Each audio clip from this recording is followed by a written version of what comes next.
pronounce တွေကဘာတွေလဲ pronounce တွေဘာကြောင့်အရေးကြီးလဲဆိုတဲ့ဟာကို sharing လုပ်ပေးမှာဖြစ်ပါတယ်။ Blake ကအရှိမ 8 parts of speech ကို nouns lessons လေးတွေကိုတင်ပေးထားပါတယ်။ဒီနေ့ကတော့ pronouns အကြောင်းပေါ့နော်။ So what is a pronoun? A pronoun is a word used instead of a noun. Pronoun ဆိုတာက Blake တို့ noun နေရာမှာအစားထိုးသုံးတဲ့စကားလုံးကို pronoun လို့ခေါ်တယ်ပေါ့နော်။အဲဆိုတော့ pronouns တွေဘာကြောင့်အရေးကြီးလဲကြည့်လိုက်ပါ။ Jenny likes to hang out with Jenny's friend. Jenny usually spends Jenny's free time with Jenny's friend. So ဒီနေရာမှာ Jenny ဆိုတဲ့ noun တွေအရင်များနေပေါ့နော်။အဲ့ဒီ noun တွေနေရာမှာ Blake တို့က pronoun ကိုအစားထိုးပြီးတော့စာကြောင်းကိုချုပ်ပြီးရေးမယ်။ Jenny likes to hang out with Jenny's friends ဆိုတဲ့နေရာမှာဒီမှာ Jenny ရဲ့တငယ်ချင်းသူ့ရဲ့ပိုင်ဆိုင်မှုကိုပြတာဖြစ်တဲ့အတွက်ပိုင်ဆိုင်မှုပြ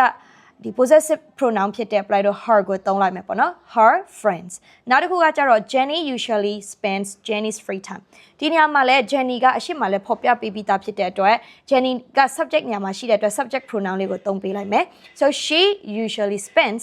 her time သူ့ရဲ့အချိန်လို့ပြောတာဖြစ်တဲ့အတွက် possessive pronoun ဖြစ်တဲ့ her ကိုသုံးပေးလိုက်မယ်ပေါ့နော် so she usually spends her free time with her friends ဆိုတော့သူ့ရဲ့တငယ်ချင်းတွေ Jenny ရဲ့တငယ်ချင်းတွေလို့ပြောတဲ့အခါမှာသူ့ရဲ့တငယ်ချင်းတွေနဲ့လို့ပြောချင်တာဖြစ်တဲ့အတွက် her friends လို့ပြန်သုံးလိုက်မယ်ပေါ့နော် so ဒီစာကြောင်းကဘယ်လိုဖြစ်သွားမလဲဆိုတော့ Jenny likes to hang out with her friends she usually spends her free time with her friends အဲဆိုရင်စာကြောင်းကအရှေ့ဟာထက်ပို့ပြီးတော့လဲလှသွားတယ်ကျုံလဲကျုံသွားတယ်ပေါ့နော်အဲဆိုရင် pronouns တွေဘာကြောင့်အရေးကြီးလဲဆိုတာကိုသဘောပေါက်မယ်လို့ထင်တယ်ဒါဆိုရင် pronouns အမျိုးအစားတွေထက်က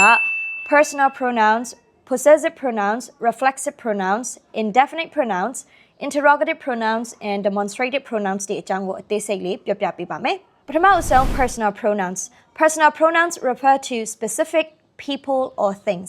Personal pronouns ဆိုတာကဒီတိကျတဲ့လူတွေအရာဝတ္ထုတွေနေရာမှာအစားထိုးတဲ့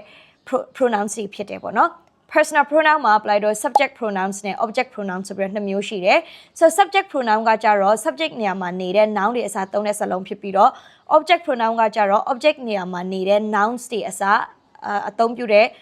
စကားလုံးတွေဖြစ်တယ်ပေါ့နော်။ဥပမာဖြင့် subject pronouns တွေကိုကြည့်လိုက်ပါ။ subject pronouns ဆို I, we, you, they, he, she, it ပေါ့နော်။ so ဒီဘက်က object pronouns မှာဆိုရင် I ရဲ့ object ဆိုရင် apply တော့ me ပေါ့နော်။ we ရဲ့ object ဆိုရင် us you ရဲ့ object ဆိုရင် you ပဲပေါ့နော် they ရဲ့ object ဆိုရင် them နော် him her it ဥပမာစာကြောင်းလေးကိုကြည့်လိုက်ပါ I bought a house last year ငါလွန်ခဲ့တဲ့နှစ်ကအိမ်တစ်လုံးဝယ်ခဲ့တယ်ဆိုဒီနေရာမှာ I ဆိုတာကဒီ subject နေရာမှာနေတဲ့ subject pronoun ပေါ့နော်ဒီ subject pronoun နေရာမှာကိုကတခြား pronouns တွေကိုလည်းအစားထိုးပြီးသုံးကြည့်လို့ရတယ်ဥပမာဖြင့် we bought a house last year they bought a house last year she bought a house last year okay object pronouns နဲ့ပတ်သက်တဲ့ဥပမာလေးကိုကြည့်လိုက်ပါ I saw her yesterday ငါမနေ့ကသူ့ကိုတွေ့လိုက်တယ်ပေါ့နော်ဆိုဒီနေရာမှာ I က subject pronoun ဟုတ်တယ် her ကကြတော့ object နေရာမှာရှိတဲ့အတွက်သူ့ကို object pronoun ဖြစ်တယ်ပေါ့နော် so her နေရာမှာလည်းကိုယ်တခြား pronouns လေးထည့်ပြီးသုံးကြည့်လိုက်ရတယ် I saw her yesterday I saw him yesterday I saw them yesterday I saw you at the supermarket yesterday မနေ့ကနေ့ကို supermarket မှာတွေ့လိုက်တယ်အဲ့လိုမျိုးအများကြီးပဲကိုကြိုက်တဲ့ pronouns လေးထည့်ပြီးသုံးကြည့်လို့ရတယ်ပေါ့နော်ဒီနေရာမှာခဏခဏမှားတတ်တဲ့ common error လေးတစ်ခုအကြောင်းကိုပြပြပေးချင်တယ်ပေါ့နော်ဥပမာဖြင့်ဒီစာကြောင်းလေးတွေကြည့်လိုက်ပါ My friend and me usually watch horror movies me and my friend usually watch horror movies my friend and I usually watch horror movies so ဒီနေရာမှာဘယ်စာကြောင်းကမှန်ပြီးတော့ဘယ်စာကြောင်းကမှားနေလဲပေါ့နော် so ပထမစာကြောင်းကိုကြည့်လိုက်ပါ my friend and me usually watch horror movies ဒီနေရာမှာ buff က watch ကြည့်တာပေါ့နော်ဘာကိုကြည့်ရလဲဆိုတော့ horror movies horror movies ကြည့်တယ်ဘယ်သူကကြည့်ရလဲဆိုတော့ငါတငယ်ချင်းနဲ့ငါကကြည့်တာလို့ပြောရမှာပေါ့နော် so ငါလို့ပြောတာဖြစ်တဲ့အတွက်ဒီဟာ subject နေရာမှာရှိတာဖြစ်တဲ့အတွက် apply တို့က I လို့သုံးရမှာဒါပေမဲ့ခဏခဏ me နဲ့မှာတတ်ကြရပေါ့နော် my friend and me and my friend လို့ပြောတတ်ကြတယ် apply တို့ကဒီနေရာမှာ subject နေရာမှာရှိရမှာဖြစ်တဲ့အတွက် subject pronoun ဖြစ်တဲ့ I ကိုပဲသုံးရမယ်ပေါ့နော် so my friend and I usually watch horror movie ဒီနေရာမှာ I and my friend လို့ပြောလဲရတယ်ပေါ့နော်ဒါပေမဲ့ English မှာကဒီကိုရဲ့တခြားသူရဲ့အကြောင်းကိုပြောရဲဆိုရင်တခြားသူကိုဦးစားပေးပြီးတော့အရှိမဖော်ပြပြီးသုံးတာကပို့ပြီးတော့ polite ဖြစ်တယ်ပေါ့နော် so my friend and I usually watch horror movies so now object မှာလည်းအဲ့လိုပဲfor example my mom makes coffee for my dad and I so အဖေနဲ့ငါအတွက်အမေက coffee ဖြော်ပေးတယ်ဒီစာကြောင်းမှာလည်း apply တော့က I ဆိုရဲဟာပေါ့နော် I နဲ့တော့တုံးလို့မရဘူးဒီနေရာမှာမီဖြစ်ရမယ်ဘာလို့ဆိုတော့အဖေနဲ့ငါအတွက်ဒါအဖေနဲ့ငါအတွက်အမေကဖြော်ပေးတာဖြစ်တဲ့အတွက်ကိုက object နေရာမှာရှိနေတာဖြစ်တဲ့အတွက်မီကိုသုံးရတယ်ပေါ့နော် so my mom makes coffee for my dad and me အဲ့ဆိုရင်personal pronouns တွေဖြစ်တဲ့ subject pronouns object pronouns လေးတွေကိုကောင်းကောင်းနားလည်သွားမယ်လို့ထင်တယ်နောက်တစ်ခုကကျတော့ possessive pronouns ပေါ့နော် possessive pronouns show ownership ဒီ possessive pronouns ဆိုတာကပလိုက်တော့ပိုင်ဆိုင်မှုကိုဖော်ပြတဲ့စကားလုံးတွေပေါ့နော်ဥပမာဖြင့်ဘသူရဲ့ဟာငါရဲ့ဟာနင်းရဲ့ဟာအဲ့လိုမျိုးပေါ့နော်ဆိုဒီနေရာမှာပလိုက်က possessive adjectives အကြောင်းမှာနည်းနည်းထည့်ပြောချင်တယ် possessive adjectives possessive pronouns ပေါ့နော်ဒီနေရာမှာ possessive adjectives တွေက my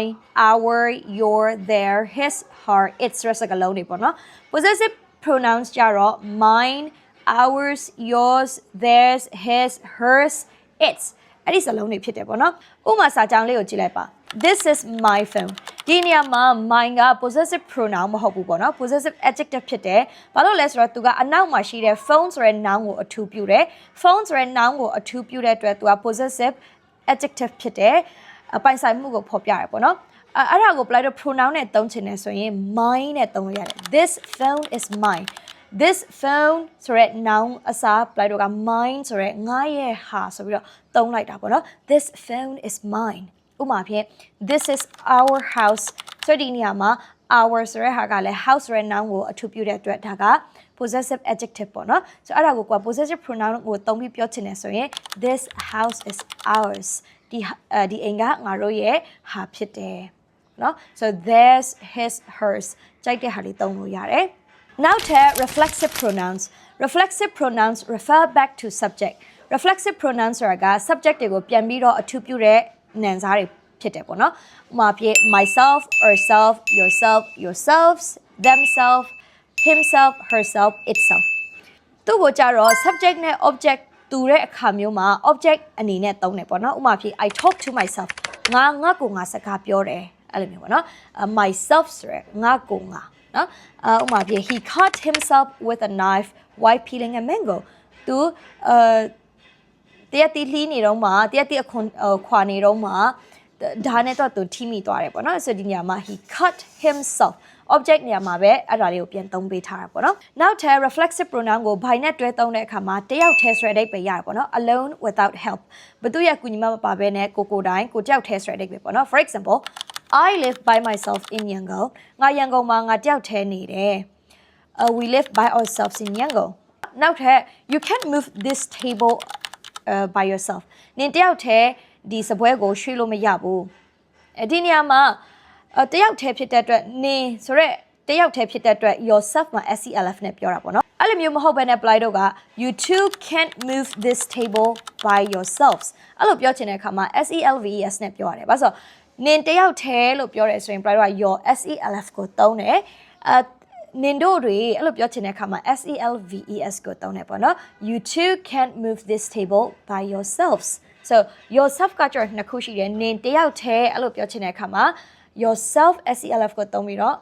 SELVES ကိုကျတော့တယောက်ထပ်ပို့တဲ့အခြေအနေမျိုးမှာသုံးတယ်ပေါ့နော်နင်တို့တွေဆိုတဲ့အခါမျိုးမှာနောက်တစ်ခုက reflexive pronoun ကို subject နားမှာကပ်ပြီးတော့သုံးတယ်ဆိုရင်သူရဲ့အဓိပ္ပာယ်ကကိုယ်တိုင်ဆိုတဲ့အဓိပ္ပာယ်ဖြစ်သွားတယ်ပေါ့နော်ဥပမာဖြင့် he himself cooked the curry သူကိုယ်တိုင်ဒီဟင်းကိုချက်ထားတာ they themselves will do the project သူတို့ကိုယ်တိုင်ဒီ project ကိုလုပ်လိမ့်မယ် I myself will check this out ငါဒီဟာကိုငါကိုယ်တိုင်စစ်ဆေးမယ်reflexive pronoun ကို apply တော့က subject နေရာမှာဘယ်တော့မှထားပြီးသုံးလို့မရဘူးပေါ့နော်ဥပမာဖြင့် Lily and myself will finish the work Lily နဲ့ငါကိုယ်တိုင်အလုပ်ကိုပြီးအောင်ပြီးတက်လိုက်မယ်ပေါ့နော်ဆိုဒီနေရာမှာ Lily and myself ဆိုတဲ့ဟာက subject နေရာမှာရှိရပေါ့နော်ဆိုဒီနေရာမှာ myself ကိုတစ်ခါတည်းသုံးလို့မရဘူးသုံးချင်တယ်ဆို apply တော့ဘယ်လိုသုံးရလဲဆိုတော့ Lily and I myself will finish the work Lily နဲ့ငါကိုယ်တိုင်အလုပ်ကိုအဆုံးသတ်လိုက်မယ်အလုပ်ကိုအပြီးတက်လိုက်မယ်ဆိုတဲ့အဓိပ္ပာယ်ပေါ့နော်I myself လို့ပြောမယ်ဆိုတော့ငါကိုယ်တိုင်ဆိုတဲ့အဓိပ္ပာယ်ဖြစ်သွားလိမ့်မယ်။အဲဆိုရင်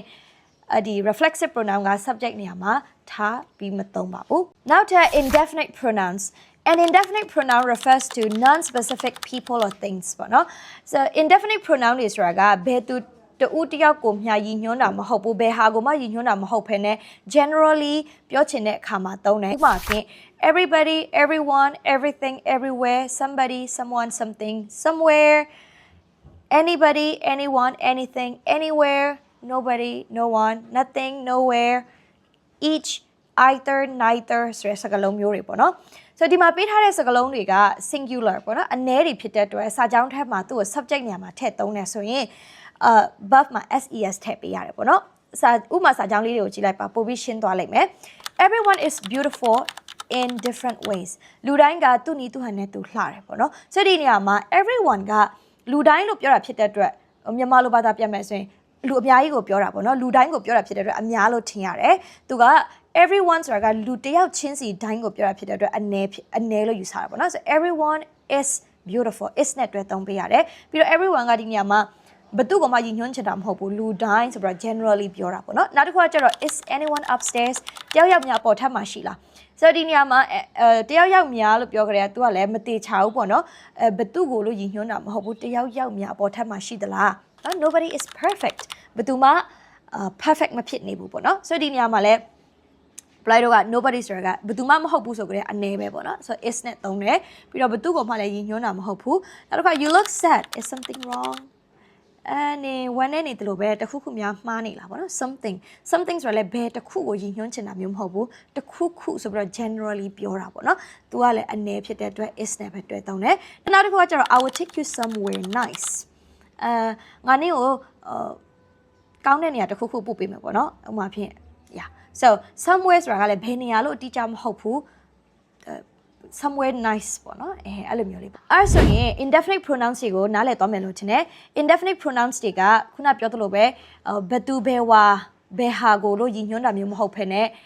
တယောက်ယောက်များတစ်ခုခုများတနေရာရာများဆိုပြီးတော့ generally ပြောချင်တဲ့အခါမှာသုံးတဲ့ pronouns တွေဖြစ်တယ်ပေါ့နော်နောက်ထပ် interrogative pronouns an interrogative pronoun is used to ask question who whom whose what which ဆိုတဲ့စကားလုံးတွေနဲ့မေးလို့ရတယ်ပေါ့နော်ဥပမာပြ who နဲ့ whom ကိုကြည့်လိုက်ပါ who ဆိုတာကပြလိုက်တော့ subject ကိုမေးတယ်ပေါ့နော် whom ဆိုတာကကျတော့ object ကိုမေးတဲ့စကားလုံးဖြစ်တယ် for example who is your teacher နင့်ရဲ့ဆရာဘယ်သူလဲပေါ့နော် who is your teacher or who broke the door ဘယ်သူတကားကိုဖျက်လိုက်တာလဲเนาะဒါက subject ကိုမေးတာဘယ်သူကလှုပ်လိုက်တာလဲဥပမာဖြင့် Mary is my teacher Mary ကငါရဲ့ဆရာမဖြစ်တယ်ဥပမာဖြင့် Kai broke the door last night so မင်းညက Kai ကဖျက်လိုက်တယ်ပေါ့နော်တကားကို so နောက်တစ်ခု whom are you talking about နင်ဘယ်သူအကြောင်းပြောနေရလဲ I'm talking about Jerry အကြောင်းကိုပြောနေတာပါအဲ့လိုမျိုးပေါ့ whom are you looking for ဘယ်သူကိုရှာနေတာလဲပိုပြီးရှင်းသွားအောင်လို့ဒါလေးဖြည့်ကြည့်လိုက်ပါ Teddy saw Alex at the shopping mall yesterday မနေ့က shopping mall မှာ Teddy က Alex ကိုတွေ့ခဲ့တယ်ဆိုတော့ဒီနေရာမှာဒီလိုလေးပေးထားမယ်ဆိုရင်ပထမကွက်လက်မှာဗာလေးထည့်မလဲပေါ့နော်ဥပမာဖြင့် blank saw Alex at the shopping mall yesterday ဆိုဘသူက Alex ကို shopping mall မှာတွေ့ခဲ့တာလဲ subject ကိုမေးချင်တာဖြစ်တဲ့ reply တော့က who saw Alex at the shopping mall yesterday so ဒီနေရာမှာနောက်တစ်ကြောင်းမှာကျတော့ blank did Teddy see at the shopping mall yesterday မနေ့က shopping mall မှာ Teddy တွေ့လိုက်တာဘသူကိုလဲဆိုတော့ဒီညမှာဘသူကိုလဲဆိုတော့ object ကိုမေးတာဖြစ်တဲ့အတွက် whom ပေါ့နော် whom did Teddy see at the shopping mall yesterday မနေ့က shopping mall မှာ Teddy ကဘသူကိုတွေ့လိုက်တာလဲ so Teddy saw Alex ကိုတွေ့လိုက်တာအဲ့ဆိုရင် who နဲ့ whom ကိုလည်းကောင်းကောင်းသုံးတတ်သွားမယ်လို့ထင်တယ်နောက်တစ်ခါကျတော့ whose ပေါ့နော် whose ကကျတော့ပိုင်ဆိုင်မှုကိုမေးတဲ့အခါမှာသုံးတယ်whose ရဲ့အနောက်မှာကျတော့ noun လေးတွေတွဲပြီးတော့သုံးပေးရတာပေါ့နော်ဥပမာဖြင့် whose car is it ဒါကဘသူရဲ့ကားလဲ this car is mine ဒါကငါရဲ့ကားပေါ့နော်ဆိုတော့ mine ဆိုတဲ့ဟာလေးပြန်သုံးထားတယ်နော် mine ကဘယ် pronoun လဲဆိုတော့ by the possessive pronoun ဖြစ်တယ်နောက်တစ်ခုကကျတော့ what နဲ့ which ပေါ့နော် what နဲ့ which ကကျတော့သူက what ကကျတော့ ask about general information ပေါ့နော် general information ကိုသိချင်တဲ့အခါမှာလေ so which ကကျတော့အဲ့လိုမဟုတ်ဘူးသူက to choose from option ကနေရွေးရတာဥပမာစာကြောင်းလေးကိုကြည့်လိုက်ပါ what do you want to eat ဘာစားချင်လဲဆိုတာက generally မေးတာဥပမာဖြင့်ကြိုက်တဲ့ဟာဖြေလို့ရတယ်အဲ့လိုမျိုးမဟုတ်ဘဲနဲ့ which do you prefer coffee or tea so coffee တောက်မလားလက်ဖက်တောက်မလားကိုကဘီယာတောက်ချင်တယ်လို့ပြောလို့မရဘူးပေါ့နော် coffee နဲ့ tea ပဲမေးတာ so which do you prefer what kind of sports do you like so ဒီနေရာမှာ what နဲ့မေးတာက what kinds of sports ဘယ်အားကစားမျိုးကိုကြိုက်လဲ generally မေးတာ maybe badminton or maybe swimming or maybe skiing ပေါ့နော်ဒါပေမဲ့ which one do you like to do အခုဘာလုပ်ချင်လဲ football or cane ball football ကြိုက်လား cane ball ကြိုက်လား so တခြားကြိုက်ချင်လို့မရတော့သူနှစ်ခုထက်တစ်ခုပဲမေးတာပေါ့နော် which one do you like football or cane ball so I like football so ဒီနေရာမှာwhat ကကြတော့ general information ကိုမေးတယ်ရွေးချယ်စရာများတယ်what sports do you like ဆိုတော့ဘာကြိုက်လဲလို့မေးတာကြိုက်တဲ့ဟာကိုအများကြီးထက်ကတစ်ခုဖြေလို့ရတယ်ပေါ့နော် so which ကကြတော့ဒီနှစ်ခု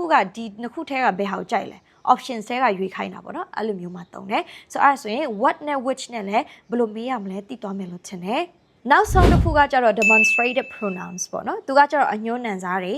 these that these those အကုန်လုံးသိပြီးသားဖြစ်မယ်လို့ထင်တယ်ဒီနေရာမှာ apply တော့ကိုယ်အနားမှာရှိတဲ့အရာတစ်ခုကိုညွှန်းချင်တယ်ဆိုရင် apply တော့ this ကိုသုံးရတယ်ဥပမာဖြစ် this book is mine ဒီစာအုပ်ကငါရဲ့ဟာပေါ့နော်အဲ့လိုမျိုးမဟုတ်ဘဲနဲ့ဒီစာအုပ်ကကိုယ်နဲ့အဝေးမှာရှိတယ်ဆိုရင် that book is mine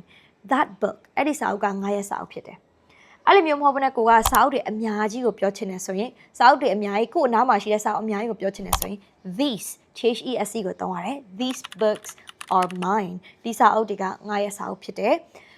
ဟိုမှာရှိတဲ့စာအုပ်တွေအများကိုပဲပြောချင်တာဟိုမှာရှိတဲ့စာအုပ်တွေလို့ပြောမယ်ဆိုရင် those books are not mine အဲ့ဒါတွေကငါစာအုပ်တွေမဟုတ်ဘူးအဲ့လိုမျိုးပေါ့နော် so apply တော့ this နဲ့ that ကိုကြတော့အနည်းကိုရည်ညွှန်းတဲ့အခါမှာသုံးတယ် these နဲ့ those ကကြတော့အများကြီးကိုပြောချင်တဲ့အခါမှာသုံးတယ် so နောက်တစ်ခုကကြတော့ this နဲ့ these ကိုကြတော့ကိုယ်အနားမှာရှိတဲ့ဟာကိုသုံးတယ် that နဲ့ those ကိုကြတော့ကိုယ်အဝေးမှာရှိတဲ့noun တွေကိုပြောချင်တဲ့ညွှန်းချင်တဲ့အခါမှာသုံးတယ်ပေါ့နော်နောက်တစ်ခုပြောပြချင်သေးတယ်သူကဒီ this that these those က demonstrative adjective အနေနဲ့လည်းသုံးရရတယ်လို့မျိုး demonstrative pronoun လည်းဟုတ်တယ်ပေါ့နော်ဥပမာဖြင့် demonstrative adjective အနေနဲ့ဆိုရင်သူ့ရဲ့အနောက်မှာ noun ရှိတယ်ဥပမာဖြင့် this phone is expensive so ဒီနေရာမှာ phone ဆိုတဲ့ noun ကိုအထူးပြုထားတာဖြစ်တဲ့အတွက် this က right တော့ demonstrative adjective ဖြစ်တယ်ပေါ့နော် this phone is expensiveအဲ့လိုမျိုးမဟုတ်ဖ ೇನೆ this is my phone အဲ့လိုပြောချင်တဲ့အခါမှာ this ကတယောက်တည်းရပ်တည်တာပေါ့နော်အဲ့ဒါကြောင့်မလို့သူက demonstrative pronoun ဖြစ်တယ် this is my phone ဒါကငါရဲ့ phone ဖြစ်တယ်ပေါ့နော်ဥပမာ